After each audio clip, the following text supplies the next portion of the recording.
momias, maldiciones y rituales sangrientos. Hoy te mostraré 10 secretos del antiguo Egipto que te harán mirar las pirámides con otros ojos. Detrás de los jeroglíficos y los sarcófagos se esconde una realidad mucho más siniestra, un mundo donde la muerte era solo el inicio de un viaje aterrador. Sacerdotes, rituales y fuerzas oscuras protegían a los faraones, y las leyendas aseguran que aún hoy, perturbar su descanso puede tener consecuencias. Prepárate para descubrir prácticas perturbadoras que los libros de historia prefieren omitir. Estos son los 10 secretos macabros del antiguo Egipto. El descubrimiento de la tumba de Tutankamón fue un evento que capturó la imaginación del mundo. Después de años de búsqueda, Howard Carter, financiado por Lord Carnarvon, finalmente encontró la entrada a la tumba real en el Valle de los Reyes. Al abrirla, no solo halló tesoros inimaginables, oro, joyas y artefactos de valor incalculable que revelaban la opulencia de la vida del joven faraón, sino que, según la leyenda, desató algo más, algo oscuro y misterioso que había permanecido dormido durante siglos. Este algo más se conoció como la temida maldición del faraón, una fuerza vengativa que supuestamente castigaría a cualquiera que perturbara el descanso eterno del rey. Lord Carnarvon, el aristócrata que financió la expedición, murió poco después del descubrimiento, en circunstancias extrañas y repentinas, alimentando las especulaciones sobre la veracidad de la maldición. Y su muerte, según los informes de la época, coincidió con apagones inexplicables en El Cairo y otros sucesos inexplicables que fueron interpretados como señales de la ira del faraón. Otros miembros del equipo de Carter también sufrieron muertes misteriosas en los años siguientes, lo que intensificó aún más el temor y la fascinación por la supuesta maldición. Estos eventos alimentaron la leyenda de la maldición, convirtiéndola en un fenómeno cultural que persiste hasta nuestros días. Los antiguos egipcios creían profundamente en la magia protectora y en el poder de los rituales para salvaguardar a los difuntos en su viaje al más allá. Por esta razón, las tumbas estaban selladas con elaborados sistemas de seguridad, tanto físicos como espirituales, con hechizos, inscripciones jeroglíficas y advertencias explícitas diseñadas para proteger al difunto de cualquier intrusión o profanación. Los rituales funerarios invocaban a deidades guardianas poderosas, encargadas de velar por la seguridad del alma del faraón y de castigar a aquellos que osaran perturbar su descanso eterno. Y las tumbas se llenaban de maldiciones explícitas contra los profanadores, amenazándolos con enfermedades, desgracias e incluso la muerte. Hoy en día, algunos escépticos intentan desacreditar la maldición, atribuyendo las muertes a causas naturales, como hongos tóxicos o gases presentes en las tumbas. Sin embargo, para quienes han tenido la oportunidad de sentir la atmósfera opresiva y misteriosa de esas tumbas antiguas, la explicación científica resulta incompleta y la posibilidad de una fuerza sobrenatural latente se vuelve más inquietante.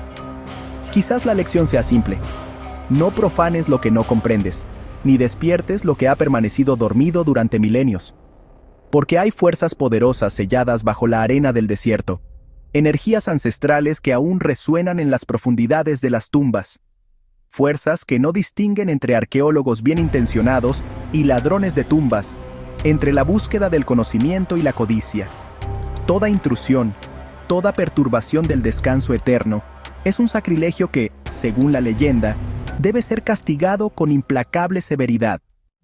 El proceso de momificación era sagrado, pero brutal. Para los egipcios, el corazón era el centro de la vida, el cerebro, inútil. Los embalsamadores introducían un gancho por la nariz, rompían el hueso y licuaban el cerebro, extrayéndolo pieza por pieza. El cuerpo debía quedar sin cerebro, pero con el corazón intacto, para que el alma pudiera regresar. Lo que para ellos era purificación, para nosotros es una barbarie inimaginable. Un recordatorio de cómo lo sagrado y lo macabro pueden ser lo mismo. Para un faraón, la vida después de la muerte era una continuación de su reinado terrenal. Un faraón necesitaba su corte en el más allá, una extensión de su poder y autoridad en el reino de los dioses. Y durante las primeras dinastías, sus sirvientes lo acompañaban, literalmente. No se trataba solo de objetos valiosos o tesoros, sino de seres humanos, destinados a servirle por toda la eternidad. Excavaciones arqueológicas meticulosas han revelado tumbas subsidiarias, dispuestas alrededor de la tumba principal, llenas de esqueletos de hombres, mujeres y animales, enterrados junto al rey. Estos no eran entierros accidentales, sino sacrificios cuidadosamente orquestados. La evidencia forense sugiere que muchos sirvientes fueron drogados con potentes sedantes o envenenados con sustancias tóxicas, y luego enterrados vivos, una práctica macabra que buscaba asegurar su lealtad eterna. Sellados en la oscuridad, sin esperanza de escape, para morir junto a su amo, acompañándolo en su viaje al más allá. Imagina despertar en la negrura absoluta, el aire denso y sofocante, sabiendo que tu único destino es servir a un cadáver, atrapado en un ciclo eterno de servidumbre. Con el tiempo, esta práctica brutal fue reemplazada por figuras simbólicas, los Ushabti, pequeños sirvientes de piedra o madera, pero revela la cara más brutal del poder faraónico, una demostración escalofriante de control absoluto sobre la vida y la muerte. La vida de cientos era considerada solo un accesorio, un mero detalle insignificante, para asegurar la eternidad de un solo hombre, el faraón, el horror de la devoción absoluta, llevada a sus extremos más inimaginables. Así de implacable, despiadado e incuestionable era el poder de los faraones en el antiguo Egipto. La obsesión egipcia con la vida después de la muerte incluía a los animales. Millones de gatos, ibis, halcones y otros fueron momificados, no solo como mascotas, sino como ofrendas votivas. Se crearon granjas para criar animales destinados al sacrificio y la momificación. Muchos eran asesinados jóvenes, y algunos sacrificios eran simples envoltorios vacíos vendidos a peregrinos. La religión se convirtió en una industria de muerte a escala masiva. La vida animal era mercancía para negociar con los dioses, un culto tan devoto como cruel. El libro de los muertos no era un solo libro, sino una colección de conjuros y hechizos personalizados para cada difunto. Era un manual de supervivencia para el alma en el peligroso viaje por el inframundo. Cada conjuro era una herramienta para superar monstruos, trampas y juicios. El conjuro más famoso, la confesión negativa, obligaba al muerto a declarar su inocencia ante jueces demoníacos. Otros hechizos protegían el cuerpo de la descomposición o evitaban castigos peores. Las palabras escritas tenían poder real. Eran tecnología mágica para sobrevivir a la muerte. Un mapa del terror y la esperanza egipcia. El momento decisivo. El alma llegaba ante Osiris para el pesaje del corazón. Anubis colocaba el corazón en una balanza frente a la pluma de Maat, símbolo de la verdad. Si el corazón era más pesado, Amit, la devoradora, lo devoraba, y el alma era aniquilada para siempre. No había infierno ni reencarnación, solo el olvido eterno. Por eso los egipcios temían tanto este juicio y llenaban sus tumbas de conjuros para ayudar a su corazón. Toda la existencia se reducía a ese instante. El mayor miedo, dejar de existir. Aunque el sacrificio humano masivo fue abandonado, la sangre nunca desapareció de los rituales egipcios. En ocasiones, se enterraba a personas bajo los cimientos de templos como ofrenda para garantizar su estabilidad. Prisioneros de guerra eran ejecutados ritualmente para simbolizar la victoria y alimentar a los dioses.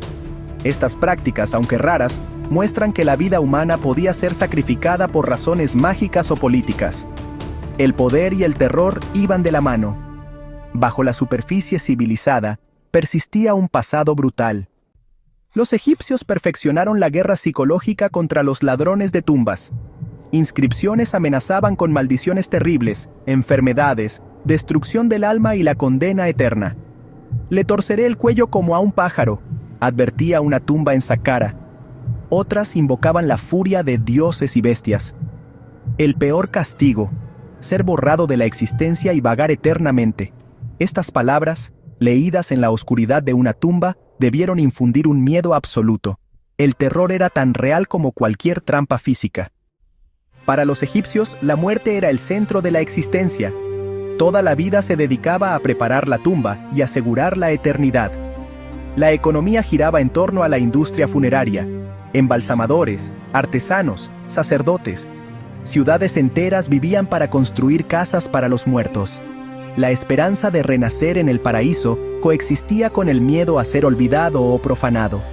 Vivían bajo la sombra de sus propias tumbas. El culto a la muerte era esperanza y terror en igual medida. The sands of time hold many secrets, whispering tales of pharaohs and forgotten dynasties. In 1881, a remarkable discovery was made at Deir el-Bahari, a sprawling complex of temples and tombs on the west bank of the Nile. It was here, amidst the grandeur of ancient Thebes, that an anonymous mummy was unearthed, a figure shrouded in mystery and intrigue. This was no ordinary find. The mummy was bound, seemingly restrained, and its face was frozen in what appeared to be an eternal scream, a silent testament to unimaginable suffering. The expression was haunting, a chilling glimpse into a past filled with untold stories. Adding to the enigma, the body was interred in a sheepskin, a practice considered highly unusual for Egyptian burials, and was buried without a name or any of the traditional funerary rituals. It was as if this individual was deliberately condemned to oblivion, erased from the annals of history. Over time, speculation arose, and it is believed by some that this mummy was Pentar, a prince within the royal court, who was forced to take his own life, a grim punishment for his transgressions. His crime? Conspiring against the ruling pharaoh, Ramsés III, in a plot that threatened the very stability of the kingdom. The evidence, etched in the ancient remains, tells a dark tale. Las marcas en su cuello sugieren estrangulamiento, a final, desperate act. Su mandíbula abierta, that haunting, gaping maw, is likely the result of rigor mortis setting in after death, compounded by the deliberate lack of traditional mummification rituals. This horrifying visage, this silent scream, se convirtió en símbolo del terror egipcio, a chilling reminder of the consequences of betrayal and the harsh realities of ancient power. La ciencia explica el gesto, offering rational explanations for the mummy's contorted features. But even with scientific understanding, it no borra la imagen. It cannot erase the visceral impact of that haunting face. Un grito de agonía, a silent scream of agony that has resonated durante 3,000 años, echoing through the corridors of time. La momia que grita, the screaming mummy, el eco más perturbador del antiguo Egipto, remains one of the most disturbing echoes of ancient Egypt, a chilling testament to the dark side of power, betrayal, and eternal suffering. Hemos desenterrado secretos que revelan el miedo y la obsesión egipcia por la eternidad. Cada ritual, cada maldición, era un intento desesperado de vencer a la muerte. Las pirámides y momias son monumentos a ese terror y esperanza. La línea entre lo sagrado y lo siniestro era delgada. ¿Eran supersticiones o lograron perturbar las barreras entre mundos? ¿Te atreverías a entrar a una tumba egipcia después de esto? Déjame saber en los comentarios.